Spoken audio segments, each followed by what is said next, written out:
போனா ஆது அர்ஜுனா எங்கிருந்து வந்தாருன்னு தெரியும். ஒரு லாட்ரி மருமகன் இருக்கார் இல்லையா, அந்த பொண்ணை ஏமாற்றி லவ் பண்ணி கல்யாணம் பண்ணிட்டு வந்தவர். நாளுக்கு நாள் ஒவ்வொரு குப்பை தொட்டிகள் வந்து சேரும்போது நமக்கு எப்படி இருக்கும்? நாளுக்கு நாள் ஒவ்வொரு குப்பை தொட்டிகள் வந்து சேரும்போது நமக்கு எப்படி இருக்கும்? அதேமாதிரி ஓட்டுப்பட்ட மக்களுக்கு செய்கிற ப்ரோக்ராம் சார். இதெல்லாம் உண்மையாக பேசணும். அவர் வந்து ஒன்று என்னத்தை மாற்றிடுவாங்க நாட்டில் சொல்லுங்க கட்சி. அடுத்தால பார்த்தீங்கன்னா ரிஷி ஆனந்த் வந்து இடையில சேர்ந்தவர் தான். எனக்கு போஸ்டர் ஒட்டினவன், எனக்கு பாலாபிஷேகம் பண்ணவன், என் கட்சிக்காக உழைச்சவன், எனக்காக உழைத்தவர்களுக்கு தான் பதவின்னு சொன்னீங்க முதல் மாநாட்டில். ஆனா யாராவது இதுல ஒரு ஆள் அதுல யாராவது இருக்காங்களா? அப்ப என்ன மாதிரி அவங்க கூட இருந்தவங்களுக்கு வலிக்குமா வலிக்காதா? ஆனா நான் உண்மையில உங்களுக்காக உழைச்சவன், எனக்கு என்ன வலிங்கிறது தெரியும் சார். ஒரு நாள் நான் நிம்மதியா தூங்கினது கிடையாது சார். நீங்க சேருங்க நீ கெஞ்ச போறதும் கிடையாது, நம்ம பிச்சை எடுக்க போறதும் கிடையாது. எங்களுக்கு உழைக்கிறதுக்கு கடவுள் ஒரு ஆற்றலை தந்துருக்கான். நீ புதுசா வருவான், என்கிட்ட பணம் இருக்குன்ட்டு வருவான், பிக் பாயிட்டு வருவான், ரவுடிகள் வருவான், கஞ்சா கடத்துக்காரன் வருவான், பொண்ணுங்களை ரேப் பண்ணவங்கலாம் வருவான். ஏன்னா அவன் பகட்டா வருவான். அப்படி மாற்று அரசியல் எப்படி அரசியல்? நாஞ்சில் சம்பத்தால மாற்று அரசியல் தர முடியுமா? செங்கோட்டையனில் தர முடியுமா? ஆதவ அர்ஜுனால தர முடியுமா? புஷி ஆனதில் தர முடியுமா?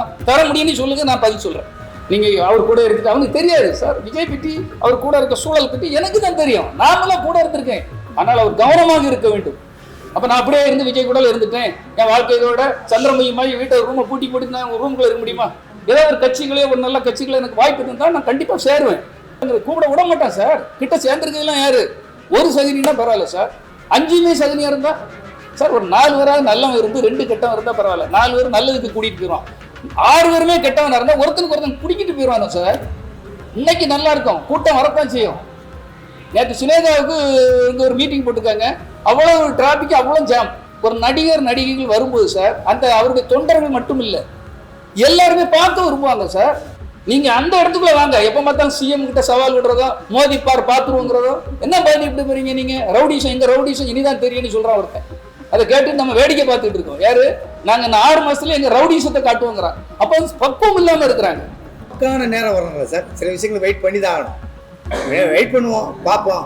அண்ணன் சொன்ன மாதிரி அடைச்சால் ஒர்க் பண்ண ரெடி. ஏகப்பட்ட பேர் விஜய் சாருக்காக உழைச்சிருக்காங்க. இப்போ வந்து சம்பந்தமே இல்லாம விஜய் சார் கட்சியில ஏகப்பட்ட பேர் வேற கட்சியில இருந்து சேர்ந்தவங்க இருக்காங்க. உங்களுக்கு ஒப்பீனியன், பழைய ஆட்களை சேர்க்காம இருக்க ஒப்பீனியன் சார்? இது வந்து நம்ம பதில் சொல்ல, நான் அவர் வளர்ச்சிக்காக கூட இருந்த ஒரு ஆள் இருந்தாலும் அவர் பக்குவப்படணுங்கிறாங்க. இது மூலமா தெரியட்டும். இப்போ பாலாஜி சொல்லும் மூலமா 27 ஆண்டுகள் இருந்தவங்களை பற்றி தெரியணும்னு சொல்றாங்க இல்லையா? இப்போ நான் என்ன சொல்றேன்னா, கண்டிப்பாக தெரியணும் சார். என்ன ஓப்பனாக பேசாதனாலே எல்லாம் பிரச்சனைகள். இப்போ ஒரு உதாரணத்துக்கு போனால் ஆதவ அர்ஜுனா எங்கேருந்து வந்தாருன்னு தெரியும். ஒரு லாட்ரி மருமகன் இருக்கார் இல்லையா, அந்த பொண்ணை ஏமாற்றி லவ் பண்ணி கல்யாணம் பண்ணிட்டு வந்தவர். ஏன்னா உண்மை தெரியலன்னா மக்களுக்கும் கடைசி வரை தெரியாது சார், ரசிகர்களுக்கும் தெரியாமல் போயிடுறது. எதுக்காக சொல்கிறேன்னா, இது எல்லாருக்கும் தெரியணும். அதே போல் வந்தது யார்? செங்கோட்டையன் வந்து ஒரு பெரிய இதெல்லாம் கிடையாது. 50 ஆண்டு அவர் சுயநலத்துக்காக அவர் எல்லாம் பண்ணிக்கிட்டாரு. நீங்க வேணா இருங்க சார், ஒன்றும் பிரச்சனை. நான் பேசுறேன், நான் உண்மையை பேசுவேன். செங்கோட்டையனை பற்றி எல்லாருக்கும் தெரியும். நான் மனசில் பட்டது உண்மையை சொல்லுவேன் சார், நாளைக்கு தெரிஞ்சுக்கணும் அப்படிங்கிறதுக்காக. செங்கோட்டையன் வந்து 50 ஆண்டுகள் எம்ஜிஆருடைய விசுவாசின்னு சொன்னாரு, ஜெயலலிதா அவங்களுடைய விசுவாசின்னு சொன்னாரு. அந்த கட்சியிலேயே அவ்வளோத்தையும் அவர் அனுபவிச்சுக்கிட்டார். அதாவது ஒரு மரத்தில் இருக்க பழங்கள், காய், கனிகள் எல்லாத்தையும் அனுபவிச்சுக்கிட்டார். அனுபவிச்ச பிறகு திடீர்னு ஒரே நாளையில் வந்து நான் வந்து இன்னொரு இடத்துக்கு போறேன்னு சொல்றது, அவர் எம்ஜிஆருக்கோ இல்லை ஜெயலலிதா அம்மாவுக்கோ இல்லை அந்த கட்சிக்கோ செய்கிற துரோகம். அதேமாதிரி ஓட்டுப்பட்ட மக்களுக்கு செய்கிற துரோகம் சார். இதெல்லாம் உண்மையாக பேசணும். அவர் வந்து ஒன்று என்னத்தை மாற்றிடுவாங்க நாட்டில் சொல்லுங்க கட்சி. அந்த பெரும் கட்சியில இருந்து, செல்வாக்குள்ள கட்சியில இருந்தே ஒன்றும் பண்ண முடியாது. அவர் என்ன பண்ணிடுவார்? அதே போல் அவர் மட்டும் இல்லை, கூட இப்போ சேர்ந்துருக்கிற ஒரு ஆதவ் அர்ஜுனா மட்டும் இல்லை, நிர்மல்குமார் எத்தனை கட்சியில் இருக்காருன்னு தெரியும். பாஜகவில் இருக்காரு, ஏடிஎம்கேல இருக்காரு, அவரு பல கட்சிகள் இருந்தவர். இப்போ அவரு கூட இருக்கிறாரு. அடுத்தால பார்த்தீங்கன்னா ரிஷி ஆனந்த் வந்து இடையில சேர்ந்தவர் தான். வெங்கட்ராமன்கிறவர் ஒரு அக்கௌண்டண்டா இருந்தவர். ஜான் ஆரோக்கியசாமியை பற்றி தெரியும், மிகவும் வந்தவர். இந்த 6-7 வரை தவிர நாஞ்சில் சம்பத்திப்போம், அவர் பல கட்சிகள் இருந்து வந்தவர். நாளுக்கு நாள் ஒரு கட்சியாக இருந்தாலும் அவர் மாறிடுவார், பச்சந்தி மாதிரி. இப்போ நான் இது எதுக்காக சொல்றேன்னா சார், உங்களுக்கு தெரியணும். நீங்க நாட்டை ஆள போறவங்க, இந்த மக்களுக்கு என்ன செய்யணும். இந்த மக்களுக்கு அவ்வளோ பிரச்சனை இருக்கு சார். பக்கத்து ஸ்ட்ரீட்டு கேரளாவில் இருந்து பிரச்சனை இருக்கு, பக்கத்தில் ஆந்திராவில் இருந்து பிரச்சனை இருக்கு, பக்கத்தில் கர்நாடகாவில் இருந்து பிரச்சனை இருக்கு, சுலோனில் இருந்து மீனவர்களை கடத்திட்டு போயிடுறாங்க. இப்போ பல சிக்கல்கள் இருக்கு இந்த நாட்டில். அப்போ சிந்தனையாளர்கள் உங்க கூட வேணும், நல்லவர்கள் உங்களுக்கு வேணும். நீங்க முதல்ல என்ன சொன்னீங்க? எனக்கு போஸ்டர் ஒட்டினவன், எனக்கு பாலாபிஷேகம் பண்ணவன், என் கட்சிக்காக உழைச்சவன், எனக்காக உழைத்தவர்களுக்கு தான் பதவின்னு சொன்னீங்க முதல் மாநாட்டில். ஆனா யாராவது இதுல ஒரு ஆள் அதுல யாராவது இருக்காங்களா? அப்ப என்ன மாதிரி அவங்க கூட இருந்தவங்களுக்கு வலிக்குமா வலிக்காதா? வேணா தாடி பாலாஜி வந்து விட்டு கொடுக்குறாங்களா இருக்கலாம், அவருக்கு வேணா அந்த வலி இல்லாம இருக்கலாம். ஆனா நான் உண்மையில உங்களுக்காக உழைச்சவன். நீங்க எங்க வேணாலும் உங்க பத்திரிகையாளர்களுக்கு தெரியும் எனக்கு என்ன வலிங்கிறது தெரியும் சார். ஒரு நாள் நான் நிம்மதியா தூங்கினேன் கிடையாது சார்.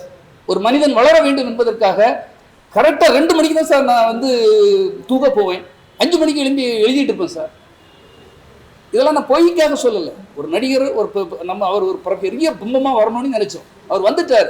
வந்த பிறகு சுத்தி இருக்கிற சூழல் பாருங்க எப்படி இருக்கு. நாளுக்கு நாள் ஒவ்வொரு குப்பை தொட்டிகள் வந்து சேரும்போது நமக்கு எப்படி இருக்கும்? சரி, எங்க மாதிரி உள்ளவங்களை ஏன் இவ்வளவு புறக்கணிக்கணும்? நீங்க சேருங்க நீ கெஞ்ச போறதும் கிடையாது, நம்ம பிச்சை எடுக்க போறதும் கிடையாது. எங்களுக்குன்னு உழைக்கிறதுக்கு கடவுள் ஒரு ஆற்றலை தந்திருக்கான். நாங்கள் உழைப்போம், இல்லை யார் கூட சேர்ந்து வீட்டில் சும்மா கூட இருப்போம், ஏதாவது தினக்கூலியாகிட்டு கூட போயிட்டு வருவோம். இது எதுக்கு சொல்லணும்? மனதனுடைய வேதனை. நான் தப்பிச்சிடும் சார். ஆனால் இதே மாதிரி பலர் பாதிக்கப்பட்ட பல மாவட்ட தலைவர்கள், பல செயலாளர்கள் பதவி கிடைக்காம கஷ்டத்துலையும் வழியிலையும் இருக்காங்க. இன்னைக்கு புதுசாக வருவான், என்கிட்ட பணம் இருக்குன்ட்டு வருவான், பிக் பாயிட்டு வருவான், ரவுடிகள் வருவான், கஞ்சா கடத்துக்காரன் வருவான், பொண்ணுங்களை ரேப் பண்ணவங்கலாம் வருவான். ஏன்னா அவன் பகட்டா வருவான். அப்படி அவங்கள இணைச்சிடாதீங்க. இந்த நாடு ஒரு ஏக்கத்தில் இருக்கு சார். நீங்க மாற்றம் தருவேன்னு சொல்லியிருக்கீங்க, ஒரு மாற்று அரசியல்னு சொல்லியிருக்கீங்க. நான் சொல்றதெல்லாம் உண்மையா இருந்தால் மட்டும் போடுங்க. மாற்று அரசியல் எப்படி அரசியல்? நாஞ்சில் சம்பத்தால மாற்று அரசியல் தர முடியுமா? செங்கோட்டையனில் தர முடியுமா? ஆதவ அர்ஜுனால தர முடியுமா? புசி ஆனதில் தர முடியுமா? தர முடியும்னு சொல்லுங்க, நான் பதில் சொல்றேன். டிஎம்கேவோட சேர போறதா அரசு பஸ்ல பேச்சு போயிட்டு இருக்கு. ஸோ டிஎம்கேவோட கூட்டாக சேர்றதுக்கு வாய்ப்பு இருக்கா சார்? எனக்கு ஒரு பாதுகாப்பு தேவை சார். 10 பேர் மிரட்டுவான். நீங்க அவர் கூட இருக்கு, அவனுக்கு தெரியாது சார். விஜய் பற்றி அவர் கூட இருக்க சூழல் பற்றி எனக்கு தான் தெரியும். நாமெல்லாம் கூட இருந்திருக்கேன். உங்களுக்கு எப்படி தெரியும்? நீ ஒரு கிராமத்தில் இருக்க குத்தாம்பட்டி இல்லை பன்னேர்பட்டி, அந்த பட்டி இந்த பட்டியில் இருக்க உன கிராமத்தில் உள்ள விஜய் ரசிகனுக்கு எப்படி தெரியும் அந்த பேக்ரவுண்டு? அங்கே நடக்கிற பிரச்சனைகளோ சிக்கல்களோ என்ன நடக்க போகுதுங்கிற எனக்கு தெரியும் சார். நான் இன்னும் பெரிய உண்மைகளெல்லாம் சொல்லலை, எல்லா விஷயமும் எனக்கு தெரியும். ஆனால் அவர் கவனமாக இருக்க வேண்டும். திருடர்கள் விட்டெல்லாம் போயிடக்கூடாது. இப்போ எங்களுக்கு ஒரு வழி, எனக்கு ஒரு மாற்று வழி வேணும் சார். பாலாஜிக்கு கொஞ்ச நாள் பார்ப்பாரு, அதுக்கு இடத்துல அவருக்கு ஒரு மாற்று வழி வேணுமா வேண்டாமா? அவருக்கு ஒரு குடும்பம் இருக்குல்ல சார், அவர் வாழணுமா வாழ வேண்டாமா? இப்போ நான் வாழணுமா வாழ வேண்டாமா? அப்போ நான் அப்படியே இருந்து விஜய் கூட இருந்துட்டேன், என் வாழ்க்கையோட சந்திரமுகி வீட்டை ரூமை பூட்டி போட்டு நான் ரூமுக்குள்ள இருக்க முடியுமா? படையப்பாவில் நீலாம்பரி இருந்த மாதிரி ரூமை பூட்டி போட்டு தான் இருக்க முடியுமா?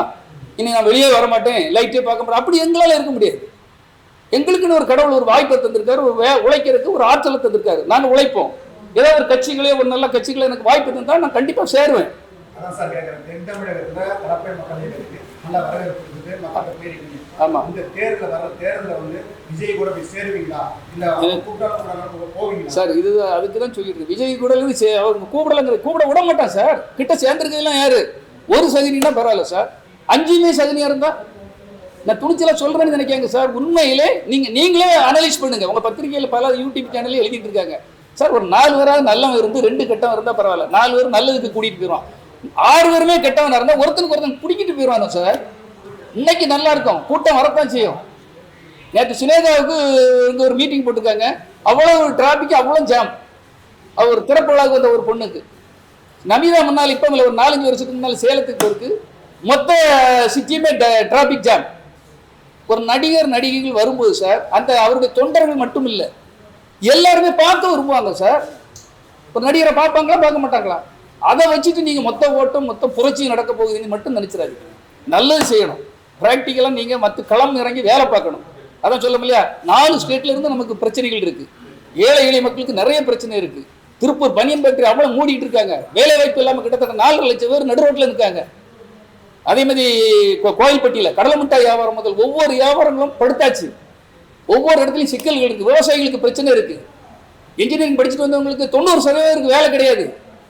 நீங்க அந்த இடத்துக்குள்ள வாங்க. எப்ப பார்த்தாலும் சிஎம் கிட்ட சவால் விடுறதோ, மோதி பார்த்துருவோங்கிறதோ, என்ன பாதி இப்படி போறீங்க நீங்க? ரவுடிசம், எங்க ரவுடிசம் இனிதான் தெரியும்னு சொல்றான் ஒருத்தன். அதை கேட்டு நம்ம வேடிக்கை பார்த்துட்டு இருக்கோம். யாரு? நாங்க இந்த 6 மாசத்துல எங்க ரவுடிசத்தை காட்டுவோங்கிறான். அப்ப பக்குவம் இல்லாம இருக்கிறாங்க. நான் கேட்காம வேற யாரு கேட்கறது சொல்லுங்க? அவர் கூட இருந்தவன், அவர் நல்லா இருக்குன்னு நினைக்கிறவன், எனக்கு மனசுக்குள்ள வேதனை இருக்கு. அந்த வேதனையில தான் கேட்டுட்டு இருக்கேன் சார். ஒரு கேள்வி சார், பாலாஜி அமாவாசை, செங்கோட்டையன் 3 கட்சி அமாவாசை, இவங்களுக்கு பதவி கொடுத்ததுனால உங்களுக்கு ஏதாச்சும் மன ரீதியா ஒரு பாதிப்பு இருக்கா? அதை மட்டும் அப்படிலாம் இல்லை, அவங்களுடைய விருப்பம் போய் சேர்ந்தது. அவர் தலைவர் கூப்பிட்டு பதவி கொடுத்தது அவங்களுடைய விருப்பம் தான், அதெல்லாம் உண்மையில. இப்போ எப்படி வந்துட்டு தலைவர் வந்து ஒரு டேட்டூவாக என் நெஞ்ச குடியிருக்காரோ, நான் நிச்சயமாக அவர் மனசில் கூட இருப்பேன் கண்டிப்பாக இருந்திருப்பேன். பட் என்னென்னா நமக்கான நேரம் வரணும்ல சார், சில விஷயங்களை வெயிட் பண்ணி தான் ஆகணும். வெயிட் பண்ணுவோம், பார்ப்போம். அண்ணன் சொன்ன மாதிரி அடைச்சால் ஒர்க் பண்ண ரெடி, இல்லையா நம்ம அடுத்த வேலையை பார்க்க வேண்டியதான். அப்படிலாம் இல்லை சார், ஒரு இல்லை சார், அப்படி வருத்தம் இருந்தால் நான் சார் கரூருக்குலாம் முதல் நாளாக போய் நிற்கிறேன், அப்படிலாம் கிடையாது சார். இன்னிலேருந்து எப்பயுமே வந்து சாருக்கு ஏதாவது ஒரு விதத்தில் ஒர்க் பண்ணணும்னு தான் நினைக்கிற மாதிரியா, வேறு எதுவுமே இல்லை சார். தேங்க்யூ.